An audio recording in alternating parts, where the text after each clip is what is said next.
우리가 무심코 지나친 마블 영화 인트로에는 한 가지 공통점이 있습니다. 언제나 영화의 첫 장면에는 사건이 일어나는 장소와 시간을 알려주는 장면이 등장합니다. 2008년 마블 시네매틱 유니버스의 포문을 열었던 아이언맨 1편은 아프가니스탄이라는 지명을 나타낸 텍스트로, 그 다음 개봉한 토르는 뉴멕시코, 이어지는 캡틴 아메리카는 뉴욕의 전경을 비추면서 시작합니다. 시간과 장소라는 너무도 당연한 영화의 배경이 뭐가 중요할까 생각하시는 분들이 계실지도 모르겠습니다. 하지만 이 시간, 그리고 장소에 대한 서로 다른 태도가 어쩌면 마블과 DC 세계관에서 가장 근본적인 차이점을 만들고 있을지도 모릅니다.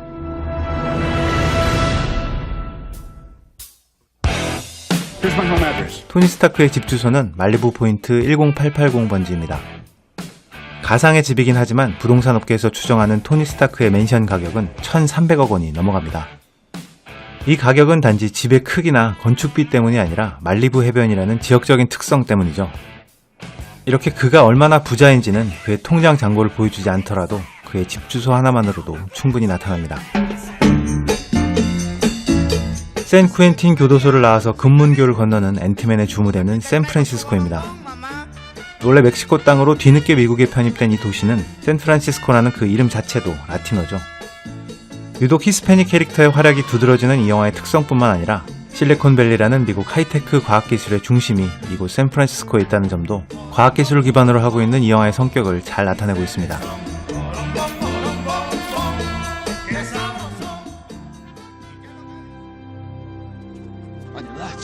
워싱턴 마뉴먼트가 보이는 공원에서 조깅을 하고 있는 모습으로 시작하는 캡틴 아메리카 2편 역시 정부와 권력을 대변하는 워싱턴이라는 배경 하나만으로도 영화의 색깔을 엿볼 수 있게 합니다.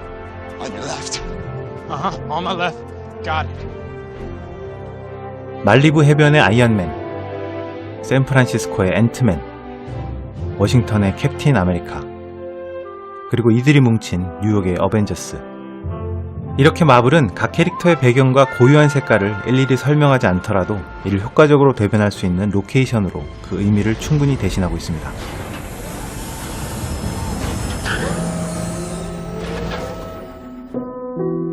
DC 코믹스의 맨 오브 스틸에서 사건의 주된 배경이 되는 무대는 캔자스였습니다. 슈퍼맨이 어린 시절을 보낸 스몰빌이라는 동네가 있는 캔자스는 지리적으로 미국의 정중앙에 자리 잡고 있는 전형적인 시골 지역입니다. 우리나라에서도 강원도 두맨산골 출신 이렇게 얘기하면 설명하지 않고도 그 느낌이 전달되는 것처럼 미국 사람이라면 캔자스 출신의 클라크 켄트가 어떤 유년 시절을 보냈는지 묘사하지 않아도 쉽게 알 수 있습니다. 현존하는 지역과 장소의 느낌으로 캐릭터의 정체성을 대변한다는 의미에서 여기까지는 DC와 마블의 차이점이 거의 느껴지지 않습니다. 하지만 마블과 DC의 본격적인 차이점은 슈퍼맨의 실질적인 배경인 가상의 도시 메트로폴리스가 등장하면서부터 시작됩니다. 영화의 절반 이상이 슈퍼맨의 고향인 캔자스에서 진행되는 맨 오브 스틸은 러닝타임 1시간 40분이 지난 이후에야 메트로폴리스가 전면적으로 등장하게 됩니다. 높은 빌딩으로 가득 찬 발달된 도시, 그리고 로이스 레인이 일하고 있는 데일리 플래닛이 있다는 점을 제외하면 이 영화에서 메트로폴리스가 실질적으로 묘사된 부분은 거의 없습니다. 영화의 클라이막스까지 이 도시는 그저 조드 장군과 슈퍼맨의 결전이 일어나는 배경으로 사용될 뿐 이 도시를 대변할 만한 어떤 색깔도 나타나지 않습니다. 이렇게 장소를 제시하는 DC의 소극적인 태도는 이후의 영화들에도 그대로 이어집니다.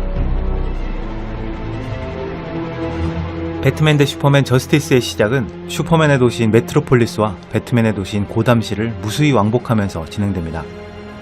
그 개념만으로는 어둠의 기사 배트맨을 대변하는 고담시와 태양의 영웅 슈퍼맨을 대변하는 메트로폴리스라는 정반대의 도시지만 이 두 서로 다른 도시의 차이점을 느낀 관객은 거의 없을 거라고 생각됩니다.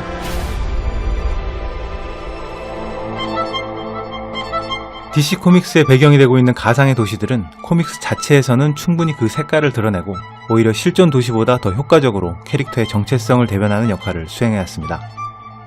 코믹스상으로 고담시는 부패와 타락이 가득한 범죄가 끊이지 않는 도시입니다. 이런 고담시의 정체성은 어둠의 기사 배트맨을 존재하게 하는 중요한 이유가 되었습니다. DC의 이전 작품들을 만들었던 감독들은 이런 특성을 잘 알고 있었습니다. 그래서 오리지널 배트맨 시리즈를 만들었던 팀 버튼 감독이나 다크나이트 3부작의 크리스토퍼 놀란 감독은 배트맨의 캐릭터만큼이나 고담시 자체의 정체성을 만들어가는 데 큰 공을 들였습니다.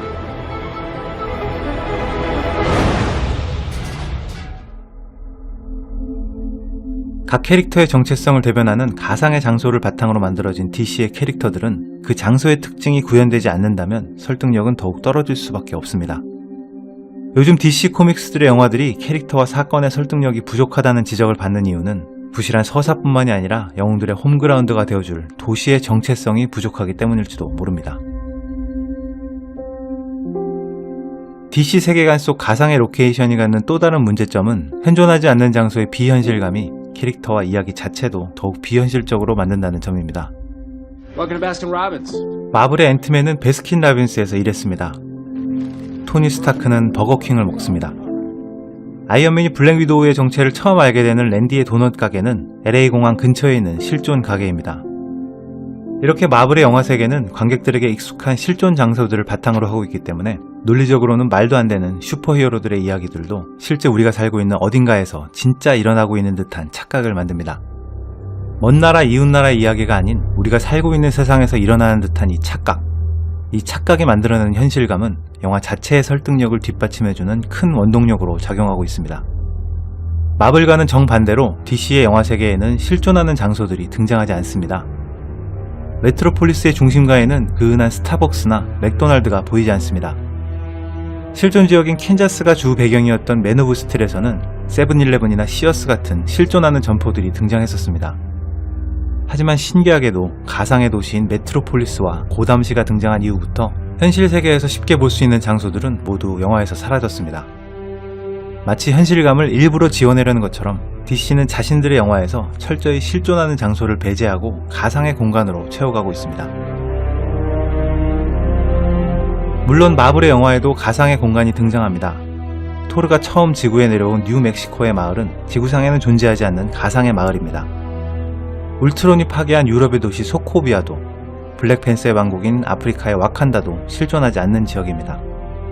하지만 가상의 공간이라도 그곳에 최소한의 현실감을 부여할지 아니면 우리의 현실 세계와 동떨어진 세계로 남겨놓을지는 선택의 문제입니다. 분명한 건 마블은 현실감을, DC는 비현실감을 추구하고 있다는 점입니다. 그리고 그 결과는 이미 어느 정도 판가름이 나고 있는 것 같습니다.